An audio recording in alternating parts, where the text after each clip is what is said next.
नमस्कार। आज हम भारत में मानवाधिकार संरक्षण की एक अहम कड़ी पर बात करने वाले हैं, राज्य मानवाधिकार आयोग। जी। हमारे पास आज हम इसी के आधार पर समझने की कोशिश करेंगे कि ये संस्था कैसे काम करती है। बिल्कुल। हमारा मकसद है ये समझना कि भाई राज्य स्तर पर नागरिकों के जो अधिकार हैं, जीवन, स्वतंत्रता, समानता, गरिमा, इनकी रक्षा होती कैसे है। हम्म। आखिर एक राष्ट्रीय आयोग तो है ही, फिर ये राज्य आयोग क्यों और कैसे काम करते हैं ये। चलिए इसी पर थोड़ी गहराई से बात करते हैं। हाँ, जरूर। तो सबसे पहले तो यही कि ये राज्य मानवाधिकार आयोग मतलब SHRC ये बने कैसे? क्या ये शुरू से थे? नहीं नहीं, ये शुरू से नहीं थे। इनकी स्थापना हुई मानव अधिकार संरक्षण अधिनियम 1993 के तहत। अच्छा, 1993 वाले एक्ट से। हाँ, उसी एक्ट की धारा 21 में ये प्रावधान है। हम्म। और ये सिर्फ कोई कानूनी खाना पूर्ति नहीं थी।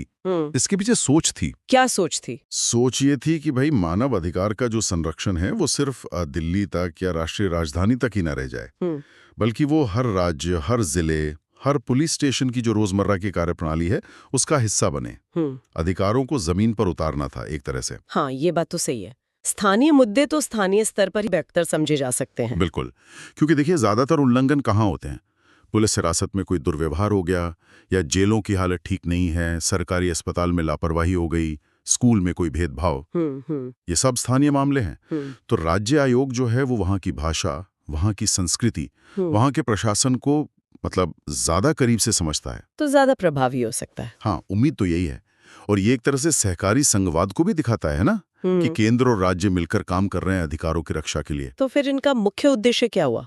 बस शिकायतें सुनना या कुछ और भी? नहीं, शिकायतों से कहीं बढ़कर है। इसके आप समझ लीजिए 3 मुख्य स्तंभ हैं। एक त्रिआयामी रणनीति कह सकते हैं। अच्छा, क्या है वो?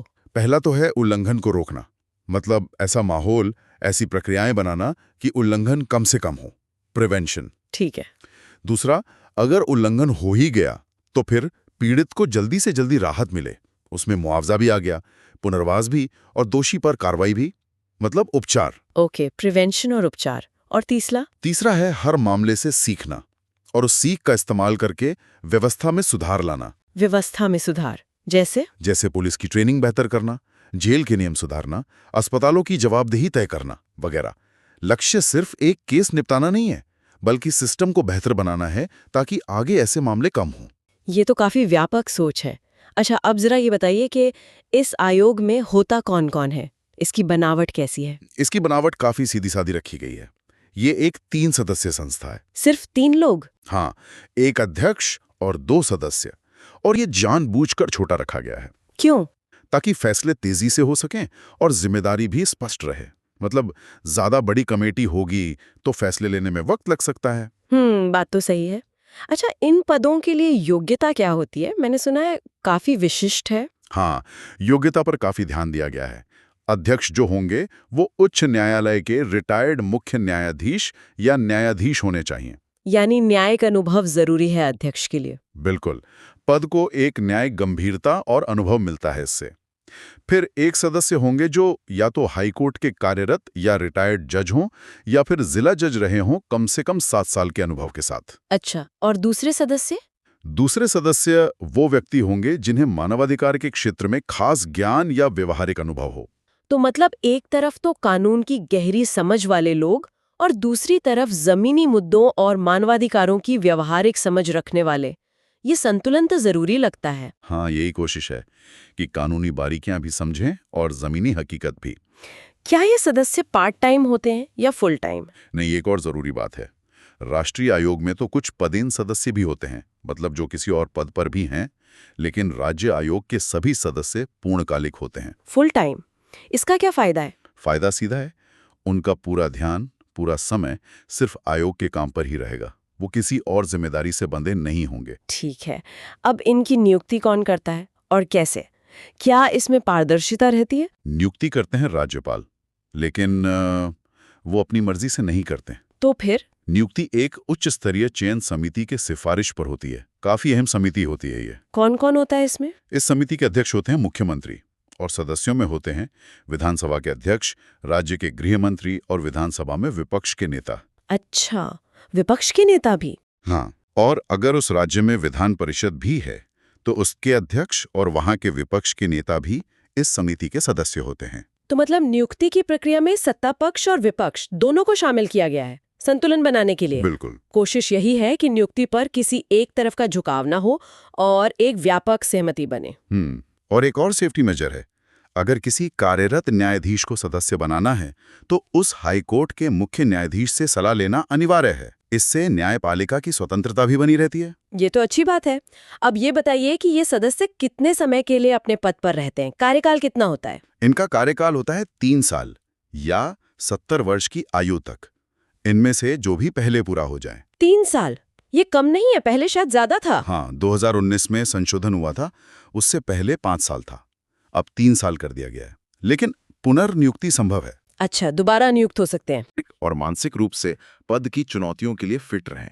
और इनकी स्वतंत्रता का क्या मतलब, क्या राज्य सरकार इनके काम में दखल दे सकती है, खासकर अगर आयोग कोई ऐसी सिफारिश कर दे जो सरकार को पसंद ना आए?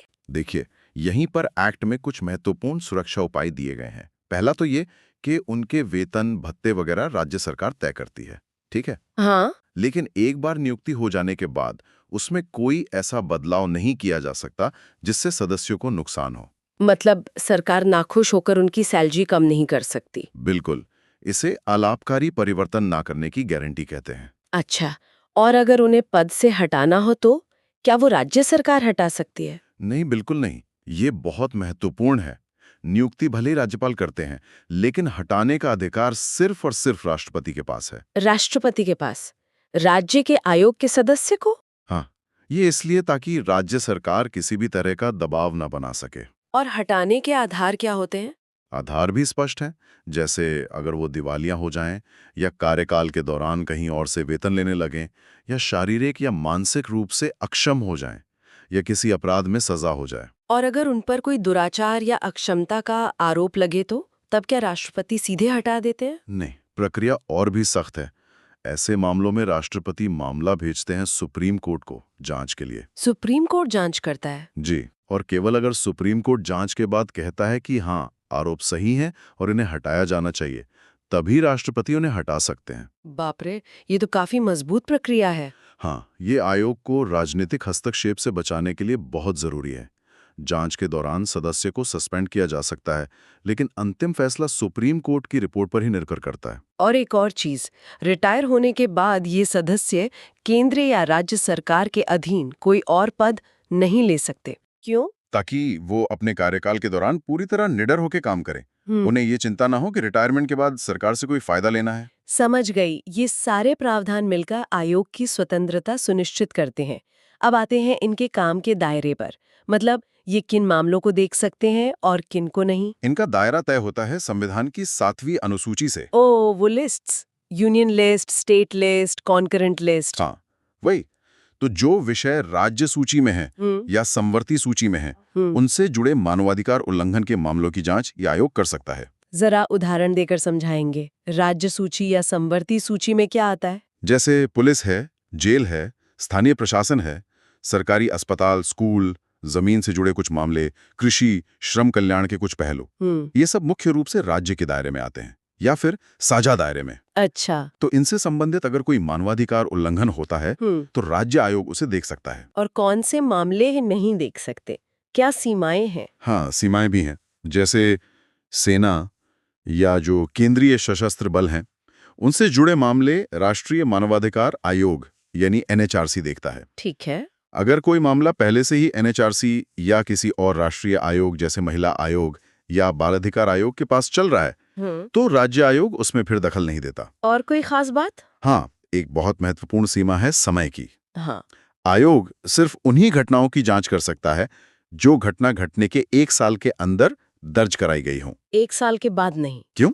शायद इसका कारण ये है कि वक्त बीतने के साथ सबूत मिलना मुश्किल हो जाता है, गवाहों को याद रखना मुश्किल होता है, तो मामले को ताजा रखने के लिए ये सीमा रखी गई है। और दिल्ली का क्या? दिल्ली तो केंद्र शासित प्रदेश है। हाँ, दिल्ली के मानवाधिकार मामले NHRC ही देखता है, राज्य आयोग नहीं। ठीक है, ये दायरा अब स्पष्ट हो गया। हाँ। अब जरा इनके मुख्य कामों पर आते हैं। जांच करना तो एक काम हुआ, इसके अलावा और क्या क्या करते हैं ये? इनके काम काफी फैले हुए हैं। हम इन्हें कुछ हिस्सों में बांट सकते हैं समझने के लिए। बताइए। पहला तो है, जैसा आपने कहा, जांच और निगरानी। ये खुद से संज्ञान लेकर सुओ मोटू या किसी की याचिका पर या अदालत के कहने पर मानवाधिकार उल्लंघन की जांच करते हैं। खुद से भी कर सकते हैं बिना शिकायत के। हाँ, अगर मीडिया में कोई खबर आई या कहीं से जानकारी मिली तो खुद भी जांच शुरू कर सकते हैं। इसी में शामिल है जेलों का या जहां लोगों को हिरासत में रखा जाता है ऐसी जगहों का औचक निरीक्षण करना।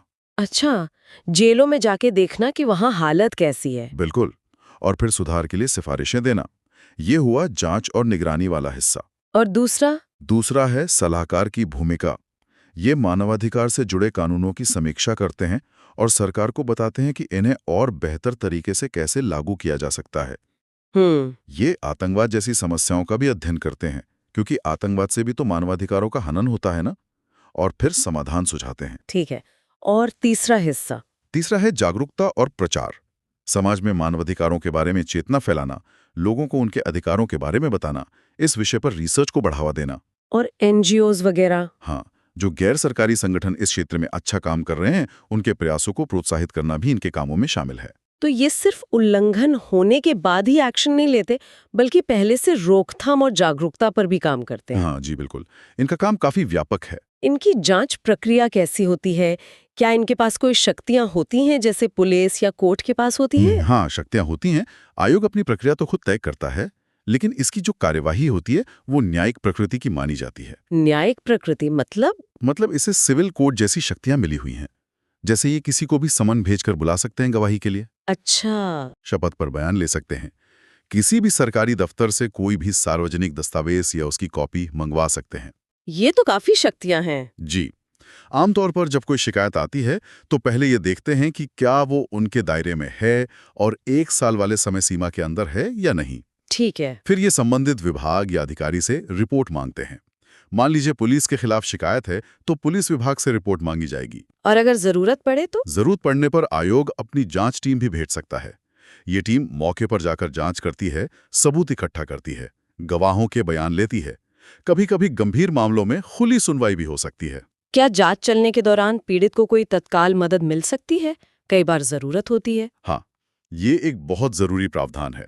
अगर आयोग को जांच के दौरान लगता है कि पीड़ित को फौरन किसी मदद की जरूरत है, तो वो जांच पूरी होने का इंतजार किए बिना भी सरकार को अंतरिम राहत, इंटरिम रिलीफ देने की सिफारिश कर सकता है। ये तो बहुत अच्छा है। अच्छा, अब मान लीजिए जांच पूरी हो गई, तब आयोग क्या करता है? क्या ये खुद सजा सुना सकता है या जुर्माना लगा सकता है? नहीं, यहीं पर एक खास बात है। आयोग सीधे सजा या मुआवजा नहीं दे सकता। इसकी भूमिका मुख्य रूप से सिफारिश करने की है। सिर्फ सिफारिश? हाँ, जांच पूरी होने पर ये कुछ खास तरह की सिफारिशें कर सकता है। जैसे पहली कि पीड़ित या उसके परिवार को सरकार मुआवजा या हर्जाना दे। दूसरी, अगर कोई सरकारी कर्मचारी दोषी पाया गया है तो उसके खिलाफ मुकदमा चलाने या विभागीय कार्रवाई जैसे सस्पेंशन वगैरह करने की सिफारिश। तीसरी, पीड़ित को तत्काल अंतरिम राहत देने की सिफारिश अगर पहले नहीं दी गई है। और चौथी, अगर सरकार या संबंधित अधिकारी इन सिफारिशों पर अमल नहीं करते तो आयोग सुप्रीम कोर्ट या हाई कोर्ट जा सकता है और उनसे निर्देश जारी करने का आग्रह कर सकता है। तो जैसा कि हमारी स्रोत सामग्री में भी कहा गया है, इनकी भूमिका मूल रूप से अनुशंसात्मक यानी रेकमेंडेटरी है, आदेश देने वाली नहीं। बिल्कुल सही। फिर ये प्रभावशाली कैसे हैं? क्या सरकारें या अधिकारी इनकी सिफारिशों को मानते भी हैं? ये बस सुनकर एक कान से निकालकर दूसरे कान से? देखिए, ये सवाल बहुत वाजिब है। और हाँ, भूमिका अनुशंसात्मक ही है, लेकिन इसे कमजोर नहीं समझना चाहिए। क्यों? क्योंकि कानून में ये व्यवस्था है कि जब आयोग अपनी सिफारिशें सरकार या संबंधित अथॉरिटी को भेजता है तो उन्हें 1 महीने के अंदर आयोग को बताना होता है कि उन्होंने क्या कार्रवाई की है। 1 महीने में जवाब देना पड़ता है? हाँ, बताना पड़ता है कि क्या एक्शन लिया। और अगर कार्रवाई न करे या सिफारिश न माने तो उन्हें इसका कारण लिखित में बताना पड़ता है कि वो क्यों नहीं मान रहे हैं या क्यों कार्रवाई नहीं कर रहे हैं। अच्छा, कारण बताना जरूरी है। जी। और ये जानकारी यहीं खत्म नहीं होती। आयोग अपनी एक सालाना रिपोर्ट तैयार करता है। उसमें वो बताता है कि उसे कितनी शिकायतें मिली, कितनों पर जांच हुई, क्या सिफारिशें दी और उन सिफारिशों पर सरकार ने क्या कार्रवाई की या क्यों नहीं। और इस रिपोर्ट का क्या होता है? ये रिपोर्ट राज्य विधानमंडल यानी विधानसभा और विधान परिषद अगर है तो के सामने रखी जाती है। अच्छा, सदन में? हाँ, तो वहां इस पर बहस हो सकती है, विधायक सवाल पूछ सकते हैं। इससे सरकार पर एक सार्वजनिक और राजनीतिक दबाव बनता है। ये तो एक तरह की जवाबदेही तय करता है। बिल्कुल। और जैसा मैंने पहले कहा, सबसे मजबूत विकल्प तो हमेशा रहता है अदालत जाने का। आयोग खुद हाईकोर्ट या सुप्रीम कोर्ट जा सकता है।